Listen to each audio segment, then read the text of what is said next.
ప్రవీణ్ బ్రదర్ది హత్య కాదు, అది ఒక ఏమంటారు యాక్సిడెంట్ అని శత విధాల ప్రయత్నం చేస్తున్నారు. ఆ క్రమంలో ఇప్పుడు ఏది ఆయన బైక్ మీద పోయేటి, తర్వాత మద్యం షాప్, అదే లిక్కర్ షాప్ లో ఏది లిక్కర్ బాటిల్ కొనుక్కున్నది.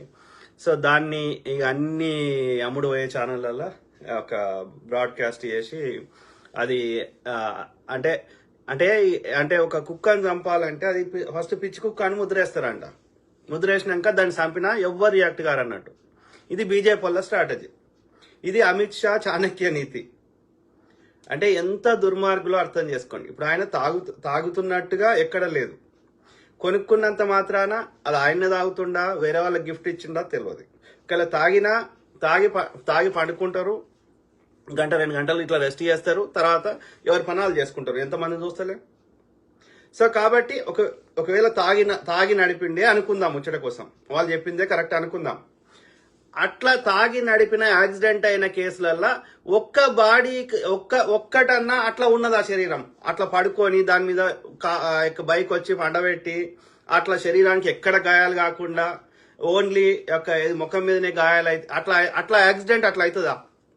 తాగి నడిపినా మనకు తెలిసిన వాళ్ళు ఎవరైనా తాగి నడిపితే యాక్సిడెంట్ అయితే బండి ఒక దగ్గర పడుతుంది, శరీరం ఒక దగ్గర పడుతుంది. ఆ శరీరం ఎన్ని ముక్కలు అవుతుందో ఏమవుతుందో ఎవరికి తెలియదు. అదే లారీ కిందనో పెద్ద వాహనం కింద వస్తే అయితే బండి తునకలు అవుతుంది, శరీరం తునకలు అవుతుంది కదా. ఆమె ఎవరు, మన సాయన్న కూతురు, సికింద్రాబాద్ మాజీ ఎమ్మెల్యే, ఆయన కూతురు, ఆమె పేరు లాస్యనందిత. ఆమె పొద్దుగాల 4 గంటలకు వస్తుంది. ఆమె తాగలేదు. అది 3వసారి అది యాక్సిడెంట్ అయింది. ఆ జీన్స్ లో ఉన్నది ఆమె కింద పడ్డది. ఆమె పరిస్థితి ఎట్లుండే? యాక్సిడెంట్ తెలిసిపోతుంది. బండి ఎట్లా నాశనం అయింది. ఎవరి షవులలో తామర పూలు పెడతారా? ఎన్ని రోజులు పెడతారా? సో ఆ క్రమంలో మనకు వచ్చిన ఇంటర్నల్ సమాచారము ఉంటారు కదా, వాళ్ళ సన్నిహితులకు చెప్పుకుంటారు కదా. సో ఆ విధంగా మనకి ఇంటర్నల్ గా వచ్చిన సమాచారం ప్రకారం ఆ మొత్తం సీసీ ఫుటేజ్ లో ఆ పోలీసు వాళ్ళు రిలీజ్ చేసిన అన్ని చూసినా, వాళ్ళు షేర్ చేస్తున్న ఫోటోలు చూసినా, అన్నిటి ఆధారంగా నాకు అర్థమైన కాడికి ఆ నల్గొండలు షేర్ చేసిర్రు, చౌటుప్పల షేర్ చేసిర్రు, అన్ని కరెక్టే ఉన్నాయి. ఆయన పర్సనాలిటీ, ఆయన ఫిట్గా ఉన్నాడు మనిషి. జిమ్కి పోతాడో ఏమో, మంచిగా ఫిట్గా ఉన్నాడు, ఆరోగ్యం. కానీ విజయవాడ దాకా కరెక్ట్ ఉంది మొత్తం లెక్క. హెడ్ లైట్ ఒకటి మాత్రం లేదు, స్టార్టింగ్ నుంచి లేదు. అది ఎందుకు పోయిందో తెలియదు కానీ మొత్తం మీద అయితే హెడ్ లైట్ లేదు, స్టార్టింగ్ నుంచి లేదు, హైదరాబాద్ నుంచి లేదు.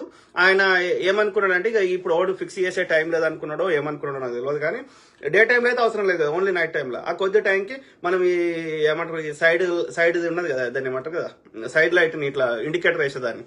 సో ఆ ఇండికేటర్ని వాడుకొని నేను కొద్ది దూరమే కదా ప్రయాణం చేసేది రాత్రిపూట అనుకున్నట్టున్నాడు. సో అదొక్కటి లేదు, స్టార్టింగ్ నుంచి లేదు. విజయవాడ దాకా లెక్క కరెక్ట్ ఉంది, మనకు అన్ని అంత మంచిగా ఉంది. విజయవాడ నుంచి మొత్తం తేడా అయిపోయింది. విజయవాడ నుంచి మొత్తం అదంతా కల్పితం. ఆ సీసీ ఫుటేజ్లు, ఆ కొవ్వూరు, ఆ గేటు, అదంతా పెద్దగా ఉన్నాడు పర్సనాలిటీ, అని బొర్రు ఉంది. ఓకే, సో అదే ప్రవీణ్ బ్రదర్ కాదు.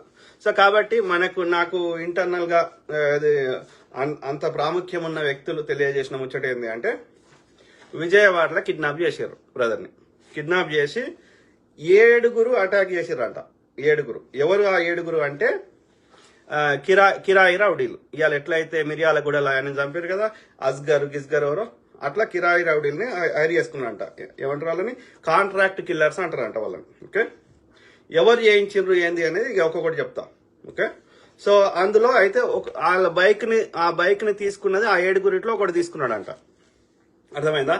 తర్వాత ఏం చేశారంట, ఆయన మొత్తం బట్టలు ఇప్పేసారంట. తర్వాత ఆయన ప్రవీణ్ బ్రదర్ వేసుకున్న జాకెట్ ని ఆ 7 ఒకటి తీసుకొని అది వాడు వేసుకొని ఆ బైక్ నడుపుకుంటూ పోయినట్ట. ఎందుకంటే ఆ బైక్ మీద పోతుంది ప్రవీణ్ బ్రదర్ అని నమ్మించడానికి, తప్పుదో పట్టియడానికి విచారణని. అర్థమైందా? కెమెరాలలో అన్నిట్లలో వీళ్ళు చంపలేదు, అది న్యాచురల్ గా డెత్ అయిందని, యాక్సిడెంట్ అయిందని చూపెట్టడానికి ఆయన బైక్ తీసుకొని ఆయన జాకెట్ వేసుకొని ఆ 7 కూడా పోయిండంట. ఓకే, తర్వాత ఏంది, ఆ ప్రవీణ్ బ్రదర్ కి ఆ కిడ్నాప్ చేసి విజయవాడ లెక్కను. సో ఆయనకి విషం ఇచ్చారంట, పాయిజన్ అంటే విషం. ఓకే, విషం పాయిజనస్ ఇంజెక్షన్ ఇచ్చారు, విషం ఇచ్చారు. ఓకే, తర్వాత అక్కడనే ఆయనకి ముఖం మీద అంతటా మొత్తం కొట్టాల్సిన దగ్గర అంతా కొట్టేసారు. ఓకే, అర్థమైందా? ఆ 7 వెలుతురున్న ప్రాంతంలో కొట్టిర్రు. ఎందుకంటే చీకట్లో కొడితే ఏడవాడితే ఆడదెబ్బలు తగులుతాయి. ఇప్పుడు ఎక్కడైతే యాక్సిడెంట్ అయిన దగ్గర ఒకవేళ యాక్సిడెంట్ అయినా డిఫరెంట్గా ఉంటుంది, నిజంగా అక్కడ దాడి చేసినా చీకట్లో దాడి చేస్తే ఏడబడితే అడగాయాలు ఉంటాయి, డ్రెస్ అంతా చినిగిపోయి ఉంటుంది, శరీరం అంతా రక్తం అడుగులో ఉంటుంది. కానీ ఆ కొట్టిన దగ్గర ఆ శరీరం దొరికిన దగ్గర రక్తం లేదు, ఆ శరీరం మీద ఎలాంటి గాయాలు లేవు. కాబట్టి డెఫినెట్లీ అది వెళ్తురున్న ప్రాంతంలోనే చేసిర్రు, విజయవాడలోనే చేసిర్రు. సింపుల్. ఓకే. తర్వాత ఆ పాయిజనస్ ఇంజెక్షన్ తో పాటు ఏది గొంతులోకి మద్యం పోసిర్రు. ఎందుకు పోసిర్రు? ఆయన తాగి బండి నడిపి చచ్చిపోయిండని రిపోర్ట్లలో రావడానికి, ఫోరెన్సిక్లో కానీ లేకపోతే ఈ పోస్ట్ మార్టంలో కానీ. ఓకే, అర్థమైందా? తర్వాత చంపేసారు అక్కడ విజయవాడలో. తర్వాత ఏంది, ఆ తర్వాత ఏదో వేరే పెద్ద వాహనంలో, కార్లనో ఇంకా పెద్ద వాహనంలో శరీరాన్ని పట్టుకొని వచ్చారు, చచ్చిపోయిన శవాన్ని. ఓకే, తర్వాత ఆ శవానికి మళ్ళీ జాకెట్ వేసిర్రు, ఆడ పండబెట్టిర్రు, ఆ రోడ్ సైడ్ పండబెట్టి ఆయన మీద బైక్ పెట్టిర్రు, న్యాచురల్ డెత్ లెక్క క్రియేట్ చేసిర్రు. అర్థమైందా? సో అయితే ఈ అంతటికి చంద్రబాబు నాయుడు, ఆంధ్రప్రదేశ్ ముఖ్యమంత్రి చంద్రబాబు నాయుడు గారు ఆ ఐజీకి, పోలీస్ ఆఫీసర్ కి ఏమని ఇన్స్ట్రక్షన్ ఇచ్చిండంటే కేసుని సేమ్ డేలో క్లోజ్ చేయమని చెప్పిండంట. ఎందుకని చెప్పిండు? ఎవరు చెప్పించారు ఆయనతోటి? మీ చాణక్యుడు. ఓకే, ఈ చాణక్యుడు ఎవరు మీరు అర్థం చేసుకోండి. అయితే ఈ ఏడుగురు మంది కాంట్రాక్ట్ కిల్లర్లని ఎవరి ఇన్స్ట్రక్షన్స్ వల్ల చేసిర్రు? ఢిల్లీ నుంచి. ఓకే, ఇక్కడ లోకల్ ఉన్న వాళ్ళు ఎవరు చేయించిర్రు అంటే నరసాపురం బీజేపీ ఎంపీ భూపతి రాజు శ్రీనివాస్ వర్మ చేయించిండంట. ఈ 7 కాంట్రాక్టర్ని హైర్ చేసుకున్నాడు. అర్థమైందా? సో ఇక దీని వెనకాల ఎవరు అంటే చిన్నజీఆర్ స్వామి ఇక్కడ ఇది మెయిన్ గా నరసాపురం ఎంపీకి చెప్పడం జరిగింది. ఈ ఇద్దరు కలిసి అమిత్ షా యొక్క పర్మిషన్ తీసుకున్నారు. అంటే ఇక్కడ వీళ్ళు ఏం చెప్తున్నారంటే A1 చిన్నజీఆర్ స్వామిని చేర్చాలి ఫస్ట్, అంటే చిన్నజీఆర్ స్వామి ఇది చేయాలని చెప్పి స్టార్ట్ అయింది, ఆయన మెదడులో స్టార్ట్ అయిందని అర్థం. అర్థమైందా? ఇట్లాంటి వాళ్ళని ఏరి పారేయాలి. ఎందుకంటే ఈ ప్రవీణ్ బ్రదర్ కానీ ఇట్లాంటి వాళ్ళు నీ చర్చ్ ఏసయ్య దేవుడు అని చెప్పుకుంటే ఎవరికి సమస్య లేదు, వాళ్ళ వర్షం చెప్తున్నా బీజేపీ వాళ్ళది.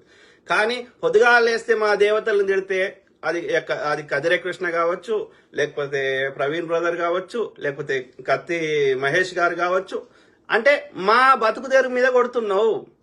మేము హిందువులని ఎడ్డినా కొడుకులను చేసి, హిందుత్వం పేరు మీద మేము ఆర్య బ్రాహ్మణులము ఎడ్డినా కొడుకులను చేసి మేము దేశ సంపదని దోసుకుంటుంటే సద్గురులము, లేకపోతే పీఠాధిపతులము, మఠాధిపతులము, చిన్నజీయర్లము, నేను మొత్తం ఏమంటారు ఒక సర్వసంగ పరిత్యాగినని చెప్పి ఒక్కొక్క దగ్గర 1000 కోట్లు ఎందుకుంటాయి?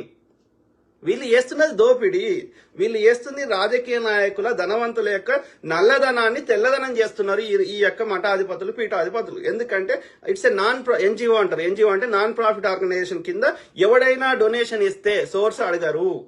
ఆ డొనేషన్ ఇచ్చిన ఆర్గనైజేషన్ నుంచి మళ్ళీ బయటకు తీస్తే అది తెల్లధనం అవుతుంది. అంటే రాజకీయ నాయకుల దోపిడీ సొమ్మును వీళ్ళకు ఇస్తే వీళ్ళ నుంచి కడిగిన ముత్యం లెక్క బయటకు వస్తుంది, నల్లధనం తెల్లధనంగా కన్వర్ట్ అవుతుంది. అయితే వాళ్ళకేం లాభం? ఈ నల్లధనంలో ఎంతో కొంత పర్సంటేజ్ ఆ సద్గురులకి, ఈ చిన్నజీఆర్ స్వామిలకు వస్తుంది. చిన్నజీఆర్ స్వామి కింద ఎన్ని ఆస్తులు ఉన్నాయి, ఎన్ని 1000 కోట్ల ఆస్తులు ఉన్నాయి, సర్వసంగ పరిత్యాగం చెప్పుకునే దుర్మార్గునికి చెప్పండి. అదే మనం సమ్మక్క సారలమ్మకు మొక్కితే వానికి మనసులో పడతలేదు చిన్నజీఆర్ గారికి. ఎందుకంటే పైసలు బ్రాహ్మణ్ దగ్గర ఉండాలి, ఇలా కోయ జాతుల దగ్గర ఉండొద్దు కదా, బీసీ ఎస్సీ ఎస్టీల దగ్గర ఉండొద్దు కదా, శూద్రుల దగ్గర ఉండొద్దు కదా. నేను ముట్టుకోనని ఇప్పటికి మీదికెళ్ళేస్తాడు వాడు. ఎవడు వీళ్ళంతవరు? గోదావరి జిల్లాలకు చెందిన బాపన్న కొడుకులు. ఇలా తిరుపతిలో మొత్తం అన్ని పూజార్లోడు గోదావరి జిల్లాలకు చెందిన బ్రాహ్మణ ముండా కొడుకులు. వీళ్ళకి ఉత్తర భారతదేశపు ఆ బ్రాహ్మణ ముండా కొడుకులు, విదేశీ ఆర్య బ్రాహ్మణ ముండా కొడుకులు, పాండేలు, ఇంకోడోడు, శర్మాలు, దొంగనా కొడుకులు, వాళ్ళకి మీది తినాలే మాది తినాలే అన్నట్టుంది. ఇది నడుస్తున్నది. గోదావరి జిల్లాలకు చెందిన బ్రాహ్మణ ముండా కొడుకులు మన దక్షిణ భారతదేశంలో చెడగొట్టిర్రు. అర్థమైందా? ఎందుకు పుట్టిర్రో తెలవాలి.